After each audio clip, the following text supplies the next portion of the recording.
Hi hello నమస్తే అందరికీ. Today probiotic drinks గురించి మనం తెలుసుకుందాం. 2 టైప్స్ ఆఫ్ ప్రోబయోటిక్ డ్రింక్స్ గురించి ఒకేసారి తెలుసుకుందాం. కంబుచా అనేది ఒకటి, next one is probiotic sodas purpose. So sodas కోసం అయితే జింజర్ షుగర్, కంబుచా కోసం అయితే tea bags and sugar. So రెండింటిని మనం మినరల్ వాటర్ యూస్ చేసి బాయిలింగ్ మెథడ్లో చేస్తాం. సో టీ బ్యాగ్స్ అండ్ షుగర్ని 1 లీటర్ ఆఫ్ వాటర్లో మరిగించుకున్నాక ఇంకో 1 లీటర్ వాటర్ యాడ్ చేసుకుంటే త్వరగా మనకు చల్లారుతుంది. సో ఈ విధంగా కంబుచా చేసుకుందాం. ఇంకా 1 మోర్ సైడ్ వచ్చేసి జింజర్ ఇంకా షుగర్ యాడ్ చేసి జింజర్ టీని రెడీ చేసుకుందాం. ఇక్కడ ఈ టీ బ్యాగ్స్ అనేవి మంచిగా ఫ్లేవర్స్ అన్ని వాటర్లోకి యాడ్ అయ్యాక టీ బ్యాగ్స్ రిమూవ్ చేసి ఇంకా కొన్ని వాటర్ని యాడ్ చేసుకుందాం. ఎందుకంటే 2 లీటర్స్ ఆఫ్ కంబుచా ఇక్కడ మనం చేస్తున్నాం కాబట్టి. సో 2 లీటర్స్ త్వరగా చల్లారుతుంది. 6 టీ బ్యాగ్.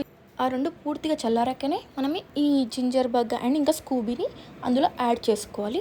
జింజర్ బగ్ అనేది ఇక్కడ సోడాస్లో మెయిన్ రోల్గా వర్క్ చేస్తుంది. గుడ్ బ్యాక్టీరియా ఫామ్ అవ్వడానికి, న్యాచురల్గా ఈస్ట్ అండ్ కార్బొనేషన్ అవ్వడానికి. నెక్స్ట్ కంబుచాలో వచ్చేసి ఈ స్కూబీ రౌండ్లో ఉందా, స్కూబీ అనేది న్యాచురల్గా మనకి ఈ గుడ్ బ్యాక్టీరియా ఇంకా కార్బొనేషన్ మంచి గుడ్ ఈస్ట్ బ్యాక్టీరియా అనేది ఫామ్ అవ్వడానికి మనకి హెల్ప్ అవుతుంది.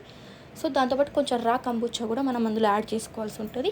రా కంబుచా అనేది ఇప్పుడు ఫస్ట్ ఫర్మెంటేషన్ అయిపోయాక ఉండేది రా కంబుచా. ఫస్ట్ ఫర్మెంటేషన్కి 7 days పడుతుంది. సో ఇది పక్కన పెట్టేసుకుందాం కంబుచాని. సో 7 days తర్వాత దాని పని కాబట్టి మనకి నెక్స్ట్ ఇక అక్కడ సోడాస్ చేసుకుందాం. సోడాస్కి ఓన్లీ 1 ఫర్మెంటేషనే ఉంటుంది కాబట్టి పూర్తిగా ఆ జింజర్ టీ అనేది కూల్ అయ్యాక మనం జింజర్ బగ్ని యాడ్ చేసుకోవాలి. జింజర్ బగ్ కూడా షుగర్ ఇంకా అల్లంతోనే రెడీ చేసుకుంటాం. దెన్ అది ఒక్కసారి చేసి పెట్టుకొని ఫ్రిడ్జ్లో పెట్టుకొని ఎప్పుడు కావాలంటే అప్పుడు మనం యాడ్ చేసుకోవాలి మన క్వాంటిటీని బట్టి. నెక్స్ట్ ఫ్లేవర్స్ కోసం ఇక్కడ బ్లూబెర్రీ అండ్ స్పైసెస్ నేను యూస్ చేస్తున్నాను. మనం ఇంకా ముందు అయితే నేను పైనాపిల్ ఇంకా ప్రొమగనేట్ సీడ్స్ ఇట్లా లైక్ ఇంకా ఏ ఫ్రూట్స్ అయినా మనకు నచ్చిన ఫ్రూట్స్తో చేసుకోవచ్చు. సో ఈ విధంగా పూర్తిగా చల్లారాక జింజర్ బగ్ని యాడ్ చేసుకొని మనం బాటిలింగ్ చేసి పెట్టుకోవాలి. ఫ్లిప్ టాప్ బాటిల్స్ అనేవి మనం ఇక్కడ వాడాల్సిందే. ఎందుకంటే అప్పుడైతేనే గ్యాస్ అనేది బయటకు వెళ్ళకుండా మనకు న్యాచురల్గా కార్బొనేషన్ అనేది మంచిగా అవుతుంది. 3 days తర్వాత ఈ విధంగా బ్లూబెర్రీది అయితే అయ్యింది. సో సూపర్ టేస్ట్ ఉండే. స్పైసెస్ది టైం పట్టింది, నెక్స్ట్ డేకి అయ్యింది. సో ఇవి అన్నీ మన డ్రింక్స్ కంప్లీట్ అయ్యేలోపు అక్కడ కంబుచా రెడీ అవుతుంది. బికాస్ 7 days పడుతుంది. ఇది 3 daysలో అయిపోతుంది. ఇవి జింజర్ అల్లంతో ఆరోగ్యం అన్నట్టు జింజర్తో వేసుకుంటే సరిపోయిద్ది మనం ఈజీవే. నెక్స్ట్ వచ్చేసి ఈ కంబుచా ఇంకా బేబీ స్కూబీ అనేది ఫామ్ అవుతుంది. ఎందుకంటే అందులో అది హెల్తీ ఇంకా లైవ్ కాబట్టి. నెక్స్ట్ అది తీసిపెట్టి ఇంకా రా కంబుచా కూడా కొంచెం తీసిపెట్టి మనం బాటిలింగ్ చేసుకోవాలి. ఇక్కడ కూడా స్పైసెస్ అండ్ బ్లూబెర్రీసే వాడుతున్నాను ప్రజెంట్, నా దగ్గర అవే ఉన్నాయి కాబట్టి. మనం కావాలంటే పైనాపిల్, ప్రొమగనేట్ లైక్ ఇంకా ఏ ఫ్రూట్స్ అయినా మనం యూస్ చేయొచ్చు. ఇంకా అవి యాడ్ చేసుకున్న తర్వాత కంబుచాని మనం ఫిల్అప్ చేసుకోవాలి. పైన స్పేస్ అనేది పక్కా ఉంచాలి. స్పేస్ ఉంచకపోతే మనకి అనేది ఓవర్ఫ్లో అయ్యే అవకాశం ఉంటుంది. ఎందుకంటే సమ్టైమ్స్ హై ఫర్మెంటేషన్ అనేది అవుతుంది. కార్బొనేషన్ ఎక్కువ అవ్వడం వల్ల ఫ్లో అనేది బయటకు వచ్చేస్తుంది, డ్రింక్ అనేది వేస్ట్ అయిపోతుంది. సో పక్క స్పేస్ అనేది ఇవ్వడం అవసరం.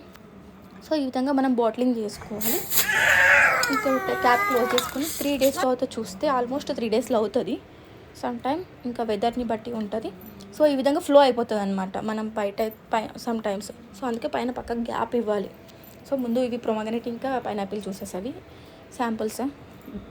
ఇంకటి first fermentation is completed after 7 days. Next ఈ విధంగానే మళ్ళీ రా కంబుచా యూజ్ చేసి స్కూబీ యాడ్ చేసుకొని ఈ విధంగానే మనం నెక్స్ట్ బ్యాచ్ కూడా చేసుకోవచ్చు. అది ఫస్ట్ ఫర్మెంటేషన్ అయిపోయాక అది బాటిలింగ్ చేసుకున్నాక మనం మళ్ళీ గ్లాస్ జార్లో సేమ్ ప్రాసెస్ కంటిన్యూ చేయొచ్చు. ఇక్కడ 3 days తర్వాత చూస్తే మనకు స్పైసెస్ది అనేది పర్ఫెక్ట్గా అయ్యింది 3 days తర్వాత.